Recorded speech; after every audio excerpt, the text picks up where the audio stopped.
ભારતીય રેલવે 9મી ઓગસ્ટે 20 કોચવાળી પહેલી વંદે ભારત ટ્રેનનું ટ્રાયલ કરવા જઈ રહી છે। ટ્રેનની ટ્રાયલ અમદાવાદ, વડોદરા, સુરત, મુંબઈ સેન્ટ્રલ વચ્ચે થશે।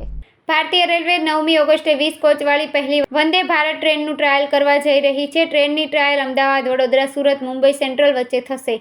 આ ટ્રેન શુક્રવારે સવારે 7 વાગે અમદાવાદ સ્ટેશનથી ઉપડશે અને બપોરે 12:15 વાગે મુંબઈ સેન્ટ્રલ પહોંચશે। ટ્રેનની ટ્રાયલ બાદ અમદાવાદ, વડોદરા, સુરત, મુંબઈ સેન્ટ્રલ વચ્ચે થશે। આ ટ્રેન શુક્રવારે સવારે 7 વાગે અમદાવાદ સ્ટેશનથી ઉપડી અને બપોરે 12:15 વાગે મુંબઈ સ્ટેશન પહોંચી 130 કિલોમીટરની ઝડપે આ ટ્રેનનું બપોરે 12:15 વાગે મુંબઈ સેન્ટ્રલ પહોંચી 130 કિમીની ઝડપે આ ટ્રેનનું પ્રથમ ટ્રાયલ કરાયું છે। હાલમાં દેશના મોટા શહેરો વચ્ચે 16 કોચવાળી વંદે ભારત ટ્રેન અને નાના શહેરો વચ્ચે 8 કોચવાળી ચલાવવામાં આવી રહી છે। હાલમાં અમદાવાદથી મુંબઈ રૂટ પર 16 કોચવાળી 2 વંદે ભારત ટ્રેન દોડાવવામાં આવી રહી છે। બંને ટ્રેનો આ અંતર કાપવામાં લગભગ 5.5 કલાક લાગે છે। આ બંને ટ્રેનો 100% એક્યુપન્સી જોવા મળી રહી છે। આને ધ્યાનમાં રાખીને દેશની પ્રથમ 20 કોચવાળી વંદે ભારત ટ્રેન આ 2 શહેરો વચ્ચે દોડાવવામાં આવી રહી છે।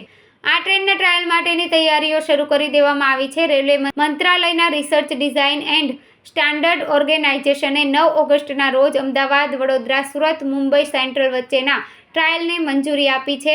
મુંબઈથી અમદાવાદ માત્ર 4.30 કલાકમાં પહોંચી શકાશે। આજે મુંબઈથી અમદાવાદ વચ્ચે વંદે ભારત ટ્રેનનો 20 કોચ સાથે સફળ ટ્રાયલ કરાઈ કોચમાં વધારો સાથે ટ્રેનની સ્પીડ વધતા મુસાફરોને ફાયદો થશે। કેમેરામેન હકીમ શેખ સાથે વસીમ હાસમીનો રિપોર્ટ, આઝાદ ન્યૂઝ, સુરત।